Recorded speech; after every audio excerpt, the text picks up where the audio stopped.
Hello everyone, my name is Boyan, and today we are going to talk about something called WebAssembly. And before I want to start, let me ask you, just of curiosity, how many of you have heard about WebAssembly? Great, almost everyone. Wow, that's really cool. That's you're coming here. How many of you have tried it, used it maybe for something?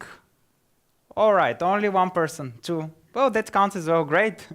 Well, I hope that after today's talk, you'll be more inclined to try WebAssembly and to see what you can do with it. I'll try to show you some stuff about the possibilities that WebAssembly suddenly brings to the web. And I hope this will motivate you to go out and just try it yourself, because this is the only way that you could really feel the power of WebAssembly. WebAssembly is a compiler target for the web, which means that we can compile C and C++ or other statically typed languages into a bytecode, binary code that is run into your browser. And WebAssembly lets us create very low-level and efficient apps close to native performance that runs into the browser. It lets us reuse code that has been written, a lot of libraries that has been written out there. We can now reuse them and code them into the browser just as a normal JavaScript function. Let's take a look at this very simple function. You know, it's written in JavaScript. You know, it's very simple. It adds two numbers. Did I say numbers? Well, the thing is, for me, it's natural that they should be numbers, but the thing is that JavaScript is a highly dynamic language. So these two parameters could actually be anything. They could be strings, they could be numbers, maybe objects. There are so many possibilities out there, which means that the JavaScript virtual machine has to take into consideration all these possibilities when running this code. And if we try to run this code into the console, we could get something like this. So we have all these different options by adding two numbers, or adding a string to a number, or a string to some other variations. And you know, all these things, all these possibilities are put into the virtual machine when executing your JavaScript code, because of the nature of JavaScript as a dynamic language. And as we use JavaScript for a lot of things today, like from single-page applications to some really concentrated things related to gaming maybe, or video, you know, we kind of really go into the details of all these sometimes unpredictable situations, how our code is executed. And if you don't believe me, I will show you this slide where you could see a bit how consistent or inconsistent JavaScript could be in some situations. And you know, like sitting code today and dealing with these kind of things, it kind of makes you annoyed at some point. You know, JavaScript gets so much under your skin that you can't stop thinking about these problems. And even when you go out and try to relax a bit, you can't, because JavaScript is still in your head. Because of those things. So we need something better to help us when doing low-level code on the web. We need some better tools to allow us to do what we are used to when dealing with C and C++. If we have to take a look at the history of JavaScript and go some years ago in 1995, when Brendan Eich created JavaScript, you know, JavaScript was created in like 10 days or something like this. And you know, in the first like 10 years or so, it wasn't really used for anything serious. Maybe someone put a click handler on a button on a web page, or someone put some fancy animation, but not anything really fascinating. Until reached 2008, or these years around 2008, when JavaScript suddenly became really popular. And this point of time, it started something called the browser wars. Basically, JavaScript was used more and more by developers to do some logic on the client side, and browser vendors, they realized the power of JavaScript, so they wanted to optimize their virtual machines.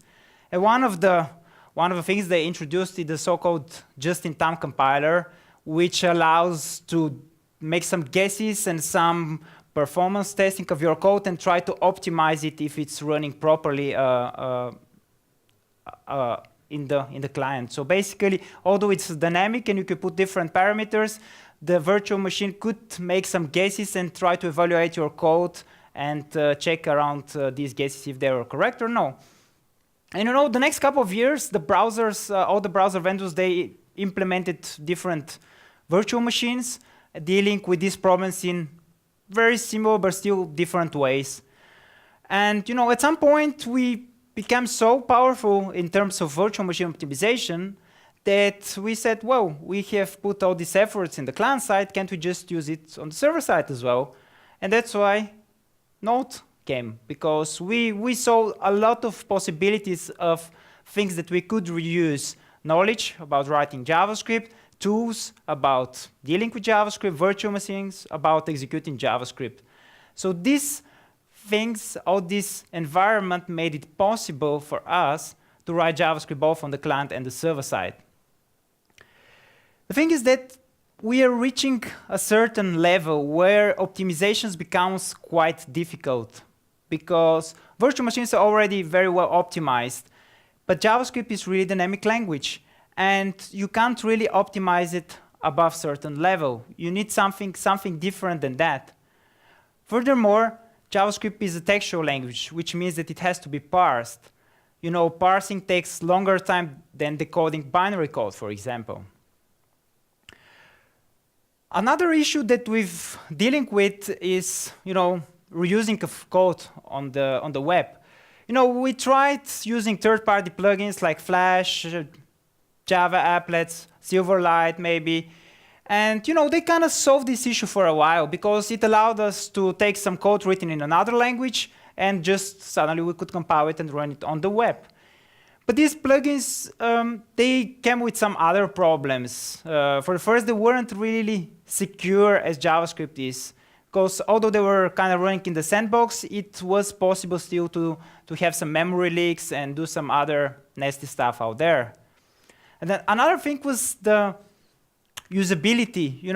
As a user that is trying to reach a website written in Flash, let's say, well, I had to make sure that my browser supports Flash. Otherwise, I had to download Flash, install it, configure it, then update at some point because it has its own update cycle than this of the browser. All these additional things that came off top of the just normal web browsing experience that we expected. So what does WebAssembly do differently in this context? How can we do things differently with WebAssembly?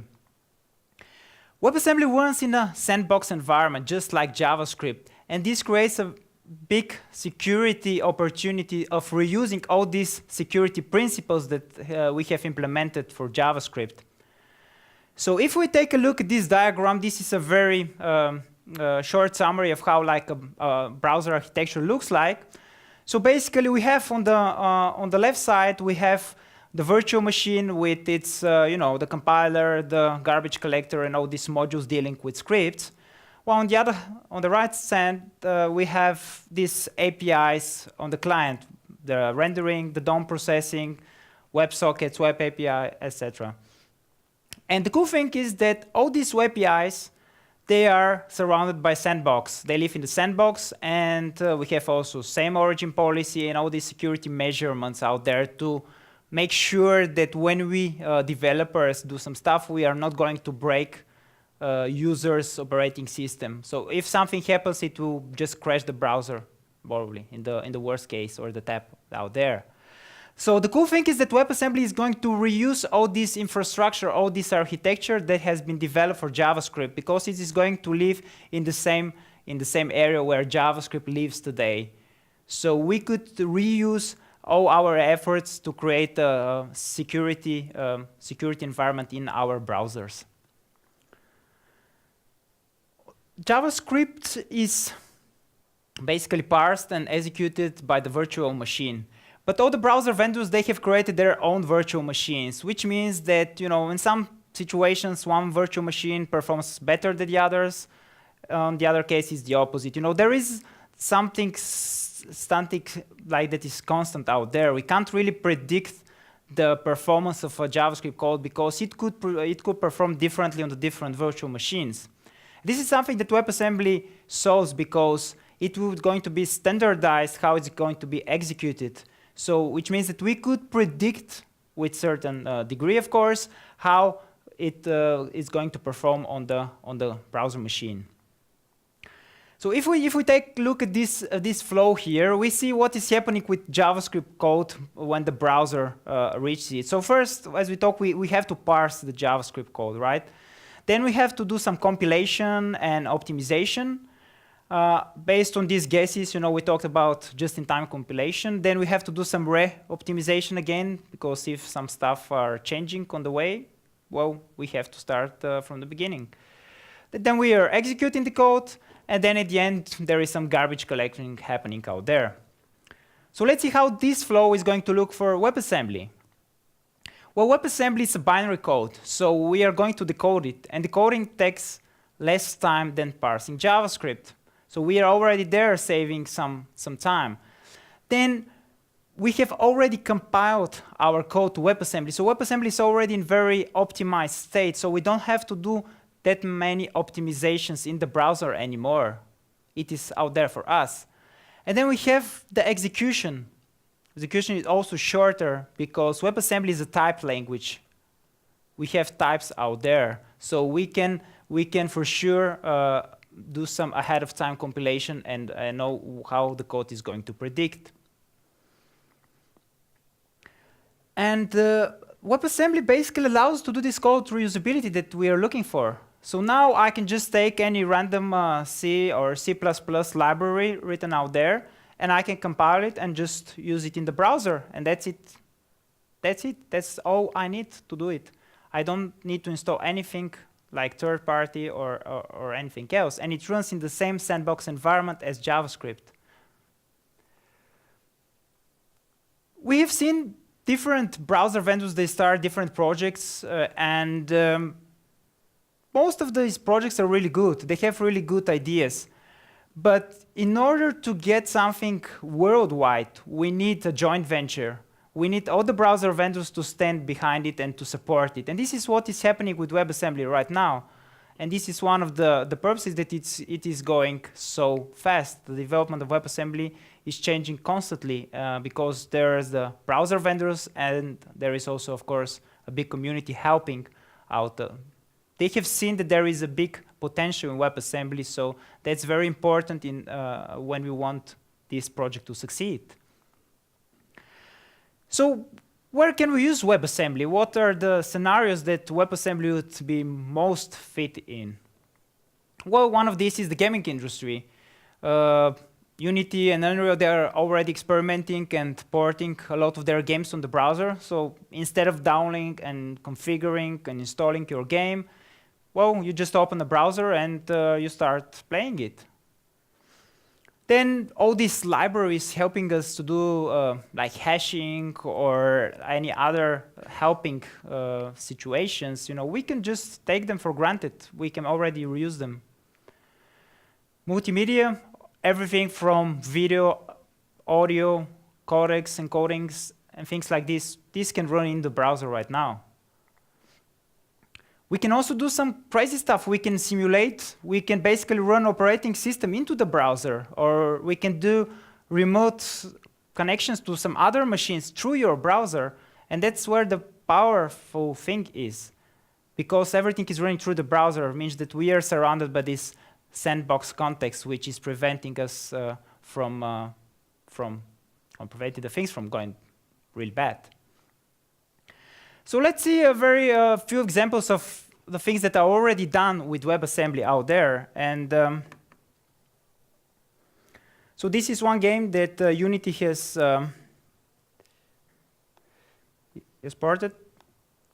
So it's very simple games. It's called Tanks. And what we can do is you can go with some tanks, and it's multiplayer, but I can play it with only one keyboard. It's very, very simple game, but this is a game that has been ported like from C and C++. I'm not really good at this, you can see that. But you imagine this game has been written in C and C++, or something that Unity has done, because they also have some other extensions on top of it. But this is game written in some other language, and now the only thing that they have done, they have just compiled, and now you can run it into the browser. Another cool thing is that you could do is with video. There is a really nice video editor out there. So basically, it's a video editor. It's an experimental project comparing the video performance of WebAssembly and JavaScript. So you have this video running out there, and then you could try some different effects, and hopefully the WebAssembly will be faster when running there.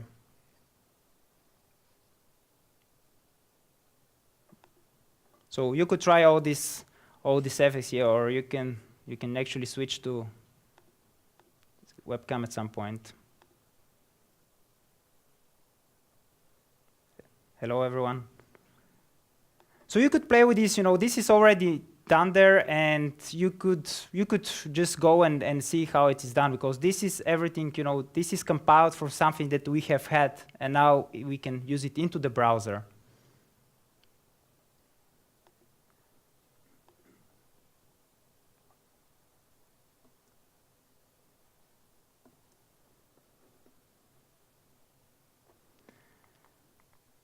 So how we're going to produce WebAssembly? We talked about it should be compiled, right? So the most basic scenario that we are going to do is we have some C or C++ or maybe some other statically typed languages, and we are going to compile it.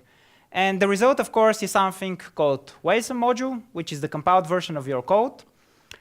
We need some JavaScript glue in order to load this code for now. And of course, this is going to be put into the browser. It's going to be executed right there. And the good thing is we already have a tool for that. We have the tool called mscripten. And mscripten is a compiler toolchain for WebAssembly. So it allows us to compile from C and C++ and to produce WebAssembly in the end. How does it work? Well, by only running this command, you're specifying that you're going to compile index C. Then you're putting this special switch saying that it's going to be WASM, the output of there, and then say, well, the output is just index.js, and we get a JavaScript glue that loads our WebAssembly module, as we're going to see in a while. Before dipping more into that, let's see just an overview of what is happening behind the scene. So if you're familiar with the compilation process, very, very briefly, there are two main phases. There is something called front-end compilation. So basically, we have our source code, and it goes through something called a front-end compiler. And this compiler, it does some static analysis, code analysis, and it produces something called intermediate representation. And intermediate representation is an abstract syntax tree, most of the cases, and it's just another representation of our code. And then we can take this representation and give it to something called the backend compiler. And the backend compiler does some optimizations on top of that, and it produces the output, which is usually some machine or assembly code that we could use for our machine. So if we have to apply this process to mscripten, let's see what is happening there. So we have C and C++, and mscripten uses clang as a front-end compiler, which generates something called LVVM, intermediate representation. LVVM is an open source project. It includes a lot of projects under it, and it has defined these standardized intermediate representations, which means that you could write compiler from any language to this representation, and then you could, of course, write any backend compiler that takes it and produces some bytecode afterwards. And mscripten comes with something called fastcomp. And fastcomp, this is the backend, which takes basically the intermediate representations and generates JavaScript out there. Did I say JavaScript? Well, yes, the thing is that mscripten is actually producing JavaScript as a result. And then you might wonder, but we are talking about binary code. What has JavaScript to do with that? The thing is that WebAssembly produces some special form of JavaScript called ASM.js.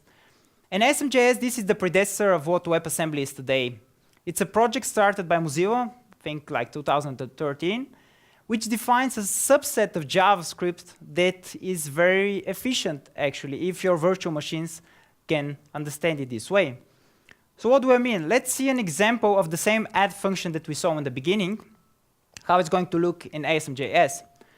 So you could see that, it's the same function. We have this use ASM.js, as we have the same as use strict, for example. So it is instructing the virtual machine, hey, if you can understand ASM.js, the next code is going to be part of this specification. And then you can see, it's perfectly valid JavaScript code that we see out there. But it's a bit weird to write, right? Because, in the add function, what we do is say, well, A equals A or 0, and B equals B or 0. And, this is, it doesn't make sense because A or 0 is always A, and B or 0 is always B. But the idea here is that we are indicating that A is going to be integer, and B is going to be integer. And then we are saying, OK, and the result is also going to be integer. So the benefit that we get now is that we can do some ahead-of-time compilation. So when the WASM interpreter gets this code, parses it, and understands it, it can compile it and it can run very efficiently. Then how efficiently, you may ask? Well, here is some statistics from Mozilla, how ASM.js performs with Firefox. So you could see that the yellow part is the native, so this is the fastest one, where we have compiled some C and C libraries out there. And then you could see that the green bar, this is Firefox with WebAssembly switched on. So we could see that the performance is very, very close to native compared to if we run it without the ASM mode switched on. And the good thing is that for this code, you don't really need any polyfill or something like this because it's perfectly valid JavaScript. So even if your browser doesn't understand ASM, like the special ASM, it is still going to run. Of course, it's going to run slower, but it's going to run. So this is also one of the biggest benefits of ASM.js. However, at some point, ASM.js, we're reaching the same point where, it's still JavaScript, it has to be parsed, and it has to go through the JavaScript virtual machine. So although we are optimizing it a lot, we are still reaching a certain point where we can't do much more. And that's why WebAssembly has been introduced. So basically, WebAssembly takes over ASM.js and reuses all these things that have been done to make ASM.js so efficient. So if we go back to our compiling process out there, if we could reuse all the stuff, and then from ASM.js that we get as a result from mscripten, get something, a tool, some compiler to produce the binary code, this would basically solve our problem because ASM.js already has some types, and WebAssembly is also a typed language after all, so we could take these types. And of course, there is such a tool. It's called Binaryin. And Binaryin is a tool chain that includes a lot of other tools to producing WebAssembly, editing WebAssembly, and compiling WebAssembly. And it has one really handy tool called asm2wasm. As you may guess, what it does is it takes ASM.js and produces WebAssembly at the end. So now we have the full cycle starting from C++ and getting our WebAssembly binary code at the end. And you may think, okay, well, it's a bit long process. Can we make it a bit shorter? And yeah, of course, there is also a second version, which is a special backend compiler, which takes directly the intermediate representation that we get and generates WebAssembly. It's still not really stable, so most of the people, they prefer using the first version, basically going through ASM.js. And the cool thing is, this is included into mscripten, so the only thing you're doing is you're running one command, and you don't have to think about what is happening out there. So let's see like some basic stuff, what we can do.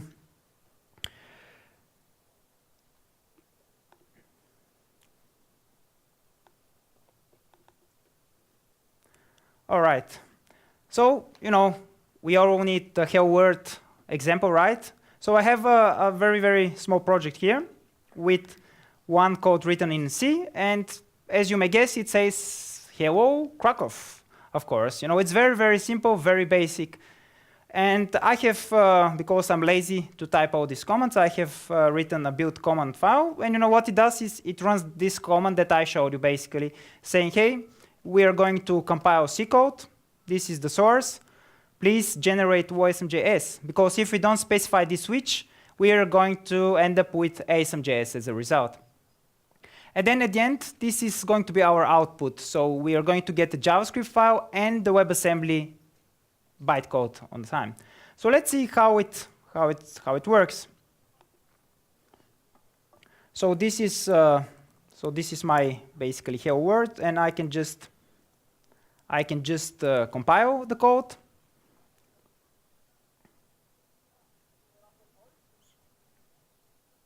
Yes.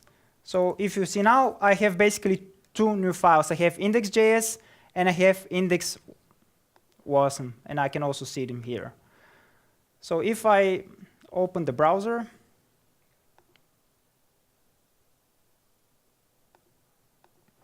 so this is the browser here. I have very simple web server running. There is nothing out there, but of course, if I open the console, it has written hello Krakow. And if we, let's say, if we open the network and see what is happening there,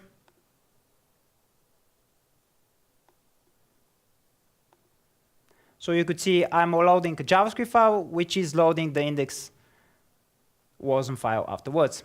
Let's open this JavaScript file to see what has been generated for you. I told you that mscript generates some glue for us that we can basically run. So you can see it's reasonably big file, which defines a lot of things here. But basically, if you go on mscript's webpage, you can see they define basically their own API on top of WebAssembly, which allows you to do a lot of things very quickly, as we are going to see in a while. And if I try to open the WASM file, well, I guess it's going to be binary. Code is not really happy for binary files. Let's try something different now. This was, a very basic example where we're just writing something out there. And, a code example can't go without Fibonacci. And we love Fibonacci. So if you open here, the C++, it's a function, taking a number from the input and then generating Fibonacci series for this number. So very, very simple C and C++ code. By the way, I'm very bad at C and C++, so I hope you really like my code style here. So if we go back, I have the same command out there, because I'm lazy to type it all the time. Great, now I have compiled it, so again I get the two output files, index.js and index WASM. If I try to open it right now, so what is going to happen here? Hey, it asks me a number. Great, so I will enter 10. It asks me again because it doesn't really like that I have entered something. And if you come here, you can see the Fibonacci series out there generated for number 10.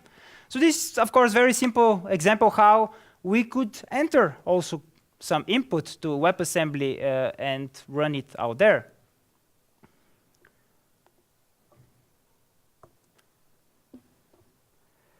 So this is very, very simple interaction. What is going to happen? Of course, like the big projects, you are going to compile a lot of files.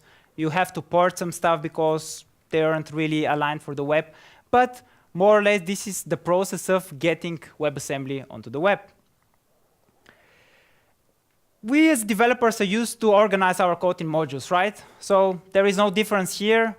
WebAssembly is going to be organized in modules. So the code is going to be shipped as a WASM module out there. And very basically what is happening, you saw this big JavaScript file, but this is mscript's API on top of WebAssembly. But the very basic API is like this. So we are going to download the WASM file, maybe using the fetch API. Then we are going to put into something called array buffer, which JavaScript has today. We can compile it, and then we get the WASM module, and then we can instantiate it, basically. or we can directly choose to instantiate it. So this function has basically 2 overrides, which allows us to do this. One big advantage of the WASM module is that they're clonable. What it means is that if you are doing offline apps, you could store them in something like IndexedDB. And that's really a big performance optimization for your users. In the future, this is how we are going to load WebAssembly, as simple as it is. Because when we are designing like the modules for the web, why not include WebAssembly there? And yes, it is coming out there in the future. Let's deep a bit more like in how the interaction between JavaScript and WebAssembly is happening today. So if we go back here, and so I have a simple project called time, and if I open here the cPRL, I have one function called report time, and what it does, it takes the local time here and it calls another function called time reported. You can think of it as a callback. And what I want to do now, I want JavaScript to call my function, and I want time reported to be defined in JavaScript, so that when I call it here, I'll call back to JavaScript with it. So let's see how this is happening. To do this, we are going to do some mapping. And basically, we need to define this function time reported. And to do this, we define a special JavaScript file. And mscriptner is going to read this file and see, oh, you have definition of time imported function. I will include it in my output JavaScript glue code. And then if you open the index HTML file, you could see that besides loading the JavaScript file, which I was doing before, I have a button here, and this button calls something module C call. And this is, this is mscriptner's API of how we call C functions. So let's try to see how this works in practice. So if we see now, so basically now the command has some additional parameters. So I'm saying, hey, you want to export the function report time, and there is also underscore because mscriptner, there are some naming conventions out there. And then I say, please merge this with this JavaScript file. And if I open the browser,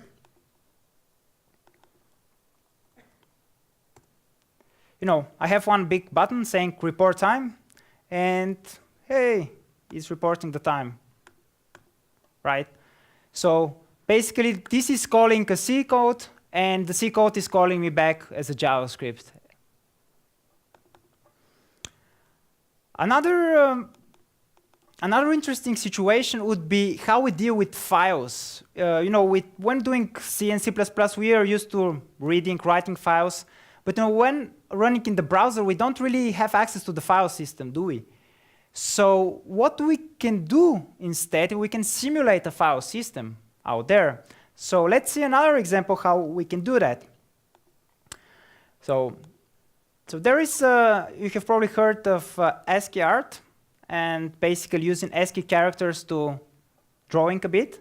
So I have found a guy, it's not me this time, written this nice C++ program. I have modified it a bit though. And what it does, it reads a bitmap file, and it tries to basically use some patterns from this bitmap file and draw it with ASCII characters instead on the output. So I have this function where I say image to ASCII, where I give some file ID as input. And here, the function expects that there is a file called source-1, let's say, bitmap, right? And then it outputs the result on the console. And then at the end, because this is C++, and in C++ we have something called name mangling. Basically, the compiler is changing the names before linking. So this is creating some issues, of course. So that's why the way we export functions from here could be a bit different than doing the same in C. So by defining this function, I say, hey, this function image to ASCII, please export it. And you could see Now the function is MEM++. This stands for because, hey, I'm going to compile plus C++ code. And then I'm putting some additional parameters here saying that, hey, I'll be using file systems and please bind the function exports out there. If you open the index.html, you would see that I have an input file, as we're going to see. And what I'm doing here, basically by selecting the file, I'm putting the contents of the file in a JavaScript array. I'm creating a file and using, this is again ECMAScript's API. Basically, this is hiding us for us. So basically, I'm creating a file, virtual file, with these contents, and I'm calling module image to ASCII with file ID. So basically, for every file, I'm generating 1, 2, 3, 4, etc. And let's see how this works. So if I go back, I'm compiling the code.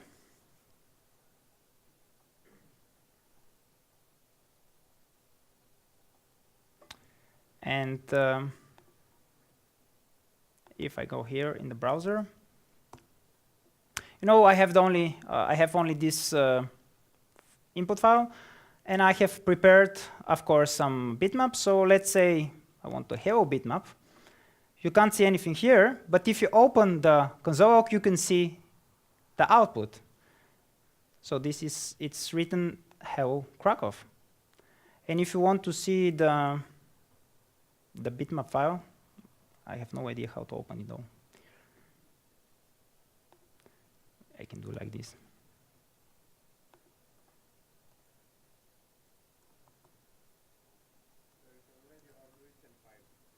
Aha, thank you.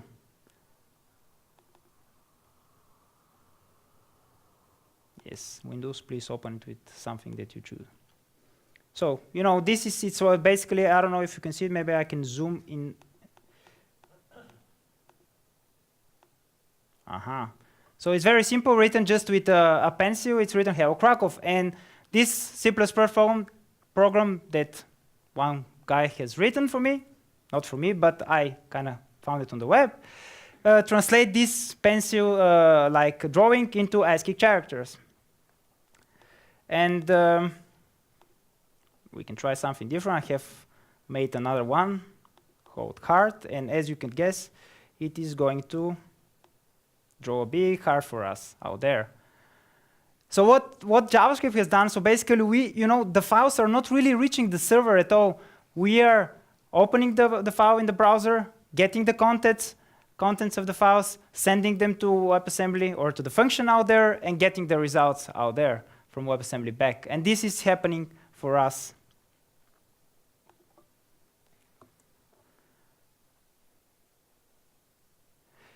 Great. You know, WebAssembly is binary, and not everyone likes really binary code. And when you open it in the browser, you can't really see what's happening behind, right? Because we are using the browser to deal with source maps, do some debugging. How are we really going to debug these things? And one of the options that we have is the so-called textual representations. Basically, WebAssembly has two formats, the binary and the textual. And the textual format, it looks like Lisp, if you're familiar with, but it uses something called S expressions. And it allows us to debug WebAssembly and to see it in the browser if we need to. This is only for really, really debugging purposes. We are not really going to use it as developers. We are most often going to compile directly to the binary form. And there is a really nice tool out there called WebAssembly Explorer, where you could go and you could write C code. You could see immediately the textual presentation, and you could compile also from there. So you don't even need to configure and install mscript on your own machine. You could do this online right away. The question is, can we use it? Can we use WebAssembly now? And remember that we said that it's a joint venture. We expect that all the browsers are supporting it, and that's indeed true. Mozilla and Firefox, they're already supporting it right away. So I'm using Chrome on my machine, and all WebAssembly works. Edge supports it with a feature flag, but the next version will be automatically enabled. The same is true for Safari. So it is out there, and we could use it.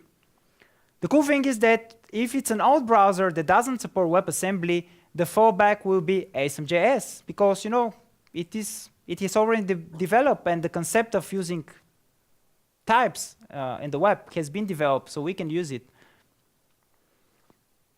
What's happening next? What is the roadmap for WebAssembly?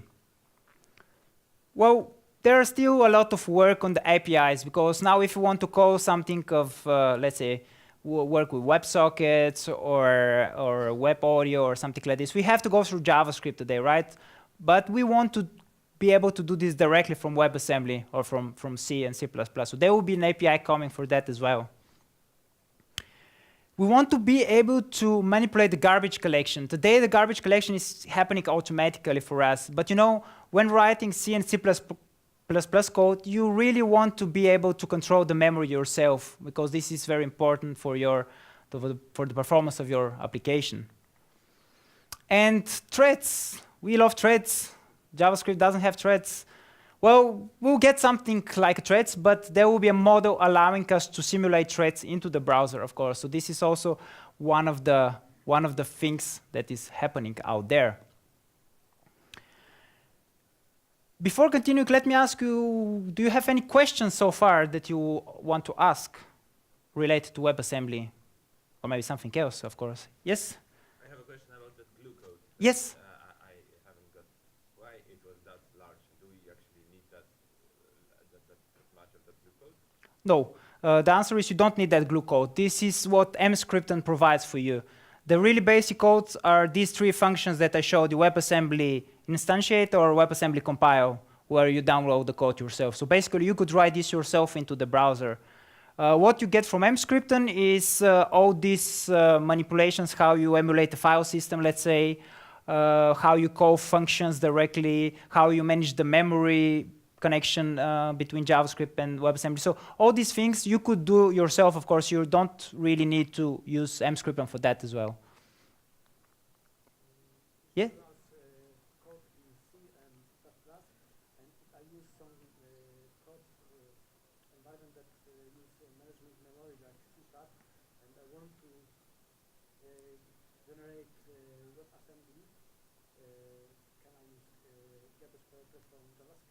Because you saw on the pipeline that when you're running fast, there's no at the end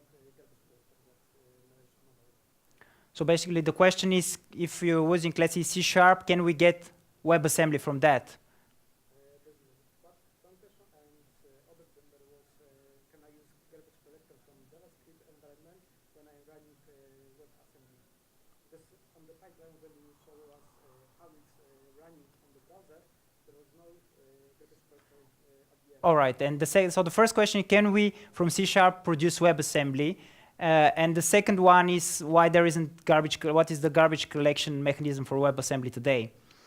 For the C#, the cool thing about C#, it compiles to something called CIL code, right? So we could compile from Visual Basic.NET, F#, C#. They compile to the same thing. And there is a project called WASM, which takes this code and generates WebAssembly. It's a bit outdated, so it wasn't really working. But there is another hack for this. There is a guy, Steve, who has ported something called .NET Anywhere. .NET Anywhere, this is a C# implementation, very basic of the .NET framework. And it comes with basically a console app where you could provide a C# DLL and it could run. So we could compile this and run it into the browser, and by using this, we could actually run C# DLLs, let's say, into the browser. So this is one of the hacks, but in the future, I believe there will be a compiler written, basically a backend compiler taking EL code and generating WebAssembly. The garbage collection and WebAssembly, it doesn't really work as we expect today. The memory between JavaScript or basically the memory that WebAssembly gets, it's basically a JavaScript array. You can think of it as a JavaScript array today. And this is what makes it kind of more like secure, because it's a JavaScript object, so we can garbage collect that object. But WebAssembly can't control this object, what is happening out there. But in the future, this will be one of the APIs which will be improved a lot, how WebAssembly could do this manually, of course, within the sandbox environment it runs with. All right. Yes?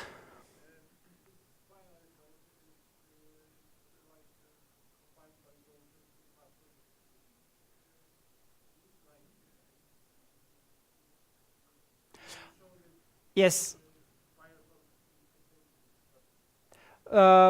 So the question is whether the binary code is operating system or browser specific. No, it's not. It's standardized.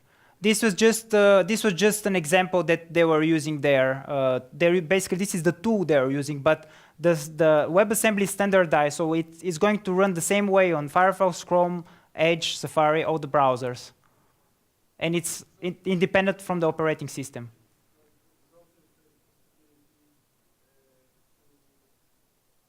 Yeah, to compile it and to execute it.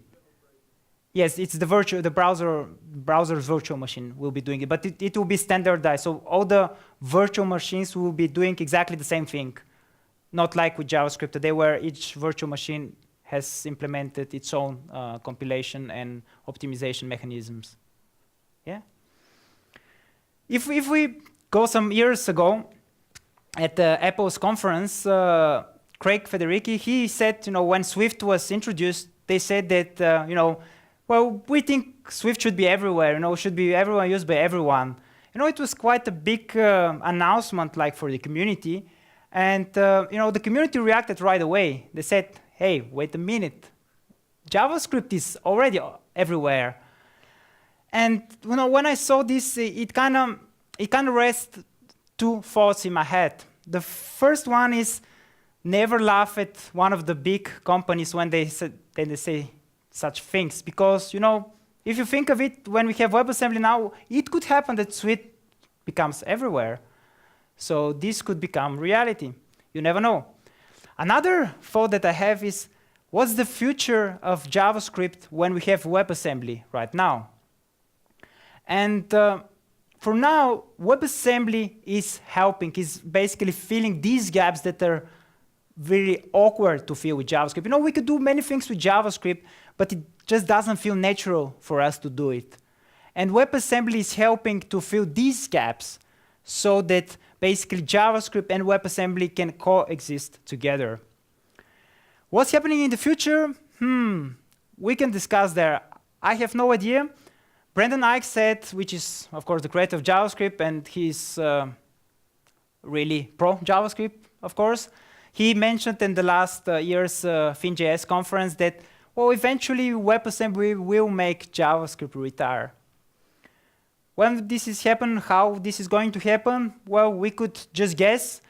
But I think that until then, we could really use WebAssembly and get the power behind WebAssembly that it enables us to reuse code and to basically create these low-level efficient apps on the web. Because WebAssembly makes the web just a compile target away. Thank you so much for listening.